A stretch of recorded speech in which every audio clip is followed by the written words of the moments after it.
Lamar Jackson has revealed in a Twitter thread that he requested a trade. He made this request on March 2nd, according to him. Let's pull up this tweet thread from Lamar. And he made this announcement, by the way, in the midst of league meetings where all of the GMs and coaches are at some swanky location discussing league matters, knowing that Harbaugh, his coach, was going to have to speak to the press. And speak to the press he did. He was pretty nondescript and seemed to be taken aback by what had been made public by Lamar. But regardless, this is what Lamar says. A letter to my fans. I want to first thank you for all the love and support you consistently show towards me. All of you are amazing, and I appreciate y'all so much. I want you to know not to believe everything you read about me. Let me personally answer your questions. In regards to my future plans, as of March 2nd, I request the trade from the Ravens organization, for which the Ravens has not been interested in meeting my value. And everyone that has met or been around me knows I love the game of football. My dream is to help a team win the Super Bowl. You were all great, but I have to make a business decision that was best for my family. No matter how far I go or where my career takes me, I'll continue to be close to the fans of Baltimore, Flock Nation, and the entire state of Maryland. You'll see me again, Truz. Let's stay connected. Subscribe to my fan page. So this has been kind of speculated on for a while. This also comes on the heels of the league having to send out a memo last week because a person named Ken Francis was calling front offices, contacting them allegedly about Lamar Jackson, just trying to drum up interest because, to remind everybody, what's happening right now with Lamar's contract status is that the Ravens placed the non-exclusive franchise tag on him. That franchise tag is lower than the exclusive franchise tag, where he would not have the ability to negotiate with other teams. This was, in my opinion, the Ravens calling his bluff, saying, okay, we offered you the second biggest contract in the history of the NFL, second only to Deshaun Watson in terms of guarantees. And if you think you can do better, if you want a fully guaranteed contract like Deshaun Watson go ahead, negotiate with other teams, and they'll come up with a contract. They have the ability to match it. And if the Ravens don't want to match it, say Lamar says, I'm not coming back to play with you no matter what, and I would rather go to, say, the Atlanta Falcons or the Indianapolis Colts, who've drafted this contract for me, then the Ravens get 2 first-round picks, which is, a pretty good deal for them. However, the problem with that would be a win-win, right? Lamar gets his money, the Ravens get 2 first-round picks automatically. Boom, they move on. And if Lamar doesn't want to be a part of the Ravens, so be it. The problem is that no one can negotiate with Lamar right now. He's not asking for things that are reasonable. And I'm maybe the most pro player fan that there possibly can be. I want the players to get all the money that they can get. The problem is that I don't think Lamar can get the money that he's asking for without an agent in particular who is able to do these negotiations. It's so crazy that he wants this Deshaun Watson contract and he seems hung up on that. Deshaun Watson did not negotiate that contract himself, Lamar. An agent did it for him. That's why he was able to get such a good contract, plus the circumstances and the Browns being idiots. And not, excuse me, and not only that, I mean, not only did, Deshaun Watson have a representative to advocate for him and a person that was able to serve as a buffer or a conduit between both parties, as we've said before, this isn't us, as we've said before, this isn't us advocating for the agent as a profession, or No. agents in general taking a cut of the slice of the pie for a huge contract. It's more honestly just so Lamar can remove himself a little bit from these circumstances and unblur the line between playing between on and off field circumstances and issues. All that being said, the other thing with the Watson contract is, as we saw almost immediately, in a way that in a way that I don't even think is being conspiratorial when I speak about this. I mean, we're also talking about a contract that, based on everyone's response, every team's response who was purportedly potentially interested in Lamar Jackson, seen as a complete albatross that no one wants to replicate. Well, that's where the collusion comes in, Absolutely. right? Like, it's not Absolutely. collusion against Lamar in particular. It is in the extent that people don't want to do business this way. The teams don't want to deal with their quarterback and have all of this animosity brew because they're having direct negotiations with a guy who's being, like, honestly cheap and not hiring an agent and not seeing the big picture, because whatever he ends up negotiating, I guarantee you, whatever the agent fee is, like 3%, 2%, it's going to be much less that he pays to the agent than what he would make if he had the agent negotiate this contract for him, because this is a massive investment. Teams don't want to mess around. That's part of why they are colluding against Lamar, because of the set of circumstances, and because they don't want to do this another fully guaranteed contract like Deshaun.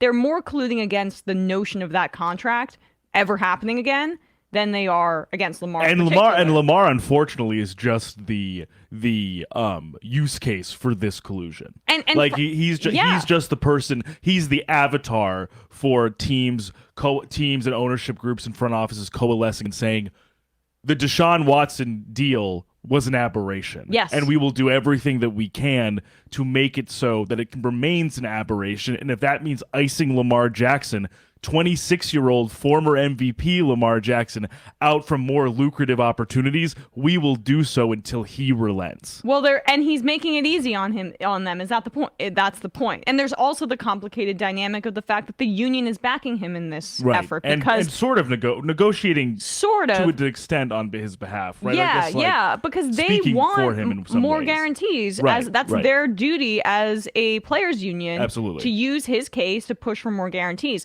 My thing is, like, I want Lamar to get as much money as he wants.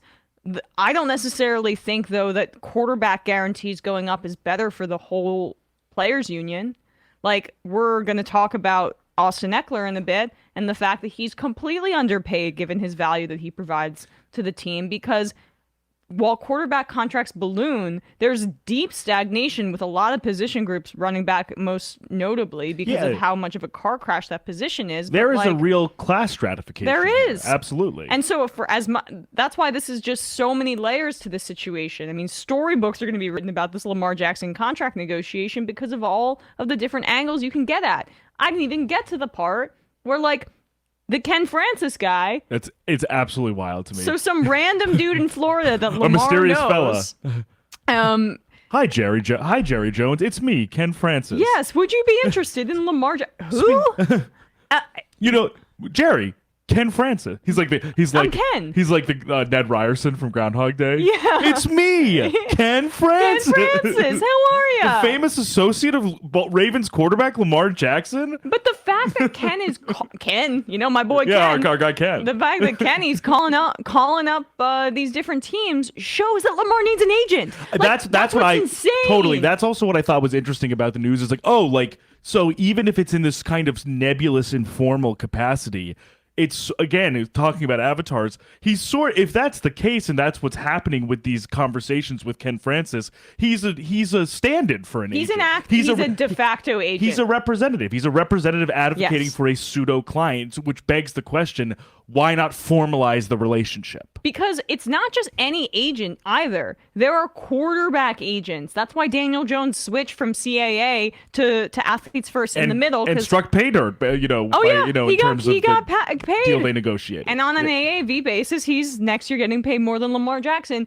And that's because Lamar is not doing business the correct way. Doesn't mean, though, that there isn't systemic racism in the way that Lamar is treated by the league, etc. But that agency, Athletes First, they negotiated that Dak Prescott contract, which is looking not that good right now, but great for Dak, and he's right.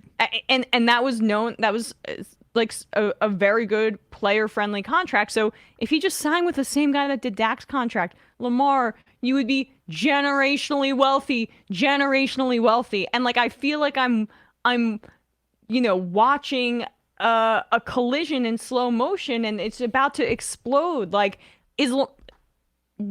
what if Lamar just doesn't get a long-term deal and he keeps getting tagged? That's what I don't want to happen. I absolutely don't want to see that happen, and I absolutely don't want to see him potentially lose out on Me the neither. money that he deserves because of the way that he is handling this and the way that him and his advisors are handling this. I want him to get what he deserves. And also, frankly, you bring up the Dak contract. Of course, as you said, good for Dak. When you look at the average annual value and honest and the yearly guarantees, Lamar Jackson is younger and better than Dak Oh Prescott. yeah. So there should be no universe where just by a pure value perspective, Lamar Jackson doesn't make more and doesn't receive a pretty close to record-breaking long-term deal and something that eclipses a contract for Dak Prescott. And I think Dak is a great player. Yeah. I'm not even saying like, oh, like Dak isn't even worth. I more mean that in the sense that when you compare the two, from purely if you're looking at it in a vacuum, you know who's the person that you should be paying more for. Right. You do. And you just look at the guaranteed money. I mean, no one comes close to this Deshaun Watson contract. No, like, I mean, Aaron Rodgers, 150 mil guaranteed, 165 for Russell Wilson, 160 for Kyler Murray. Those first guarantees, I'm pretty sure Lamar was in that price range. Deshaun Watson, 230 million guaranteed. And that's because the Browns got desperate because they were open about pursuing him and Baker said, fuck you. And they had no quarterback. And they pinned themselves into a corner and they went after a guy who does not have like a great character track record, by the way. And this isn't even that. And gave him most money in the history of the league. Right. And this isn't even that relevant given the current discussion we're having about Lamar, but just even to look at the Deshaun Watson circumstance, independent of the contract on the field. I mean, he looked bad. Yeah. He didn't look particularly good. Well, he hasn't played football in 2 years. Having had not played in a regular season football game in 2 years. I can't imagine what his psyche's like at this point now, too. Like, given what no sympathy, but I can't imagine he's like, feeling like a confident dude. Locked into like what's going on in the field for sure. And it's just interesting that like they took that huge gamble on putting so much of money and so much of their cap space into Deshaun Watson. I would have to imagine the Bears front office was pretty nervous, thinking, "What if we just did this and the guy is not who we were ostensibly paying for?" Yeah. Let alone all of the baggage, all of the media scrutiny, all of the completely valid and worthwhile criticism of this deal. And he's not even playing that well. And that's just what's so crazy too, is that what makes another layer of just intrigue here is that the NFL, yes, it's like a corporation, but there's 32 little fiefdoms within the NFL. It's feudalism, essentially. And the Browns just are, Jimmy Haslam's like an idiot. And so then the rest of the league has to respond to that, and the Ravens are kind of drawing a line in the sand. It's funny, the Browns being the former Ravens and all that, how this is once again drawing them back together. On division rival too. On the Athletic Football Show, Robert Mays mentioned this too, that like that if Lamar was to negotiate, potentially either be traded or like sign with the Colts, it would be like the two teams where like the Colts left Baltimore for Indianapolis and negotiating with the Ravens who stepped in. It would be like who are currently like being hamstrung because the Browns made a decision that their quarterback can't has a bee in his bonnet about. Exactly. It's like three like star-crossed teams potentially if that were to happen. Total love triangle reality show situation, but. Long story short, it's just I don't think that he gets traded. I don't think that any team is going to give him close to what he wants. And I think he's in for a bit of a rude awakening. I think he's overplayed his hand, and he certainly should have taken the money that he got last year. And that hurts to watch because there are a few players in this league that I love watching play more than Lamar Jackson. And I've always loved his attitude. He's just like a football player. He's like a psycho in the best way. He always wants to be put in the game. I love those clips of him on the sidelines with Harbaugh saying, like, put me in, coach. And he just has tremendous belief in his abilities. I have tremendous belief in his abilities. I think, like, one of my favorite things to do is watch him throw the football because there are fewer quarterbacks in the league that have prettier releases than Lamar Jackson. It's just like flick of the wrist spin. He has a strong arm. He has touch. He has great vision of the field. He is a quarterback with a capital Q, and right now, but he's certainly not an agent with a capital A. And I saw some people in the YouTube chat were saying that potentially obviously he has an injury history and like will his play style age particularly well. I understand those hesitations, but those concerns, but that for me or to me would not in any way foreclose signing a 4 or 5 year deal for a guy who's still 26.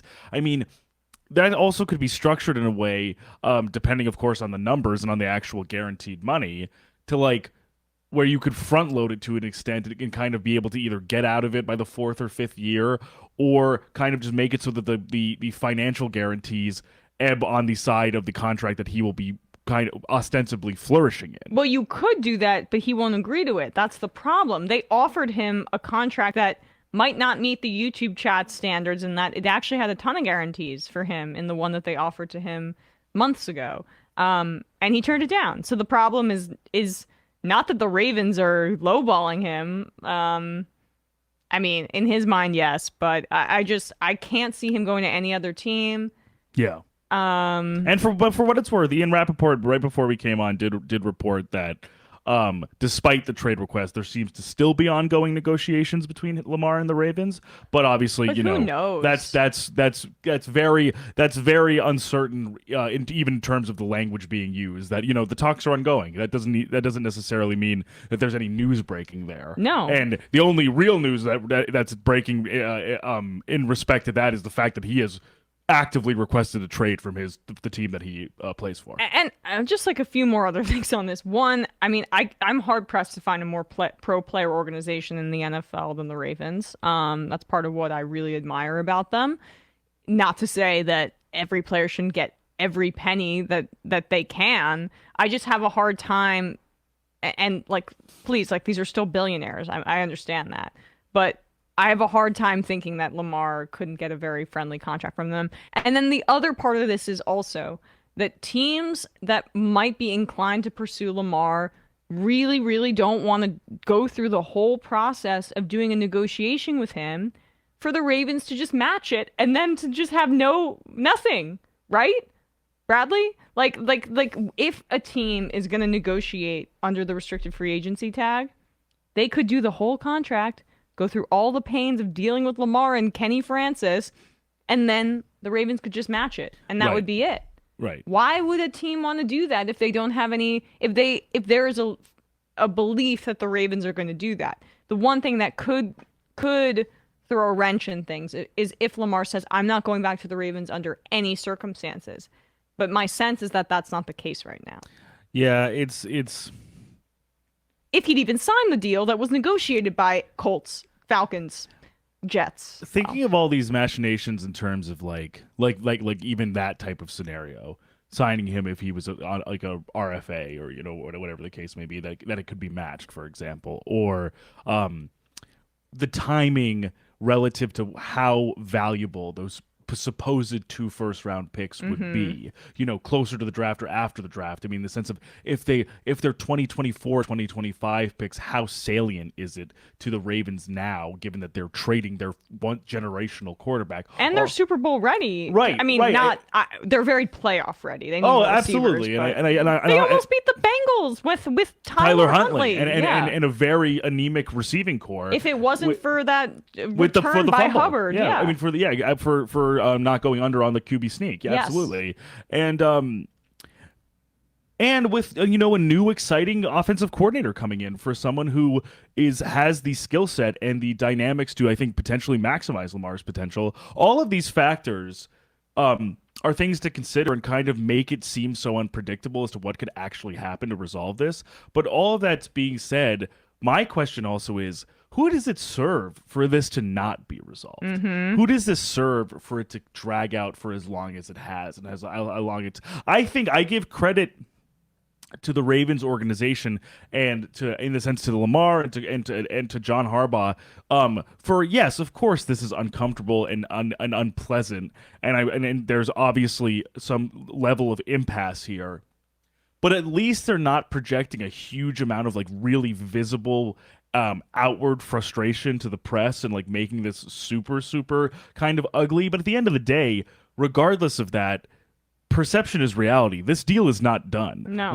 Lamar has requested a trade, and and that trade request has been active for a few weeks. Like, this is not close to a point of resolution, and I just don't think that benefits anybody here. No. Lamar doesn't know where he's going to be playing in the fall, and the Ravens can't really install an offense if they don't know who's behind center with their new offensive coordinator. And the tag is a straight guarantee, so they can't do like a signing bonus. They can't do any Those particulars on like what financial assets they actually have or what's on their books is not resolved yet Well, either. it's locked in. They can't do any. They can't change it. It's Right. That's just a 32 whatever flat cap hit, as opposed to It can't be like repurposed. yeah, it can't be necessarily. an incentive, a signing Right. bonus. If they do Right. a long-term deal, they have a way to create it so that they can manage the cap space to sign other guys. So it's just like another layer is how frustrated are his teammates who have purportedly loved him this entire time. That, this is hurting their financial ability in a cap world. And it shows that the Ravens were able to get a deal done because they got a great deal done with Roquan Smith, who represents himself. Although, again, it's another Ken Francis type figure helping him. This guy Saint Omni, who also helped Laramie Tunzel, apparently. Well, no, he just broke the news to the NFL that I saw him being described as the Kaiser Soze of the NFL. He's just like a random consultant that's helping these players who are negotiating their own contracts, but without taking an agency fee. And I mean, wow, that is fascinating. It also circumvents the collective bargaining agreement because the agents have to come to an agreement with the union, and they have to pay dues, and they have to do all these regulations and stuff. So these sort of yeah, unofficial consultants don't have to do that. I mean, not dues, I should say fees, but Right. but yeah, it's actually not kosher under what the union has agreed to with the league and with agents. So anyway. Just I said that there were many layers to this story. How many? It's like we could talk for another half hour about it, but it's crazy. What we were mentioning is just there are so many hypothetical scenarios and outcomes, and only, of course, one of them will actually play out. But the fact that it doesn't even seem that we're remotely close to one of them is, yeah, to me, a cause for concern. Yeah, I'm concerned.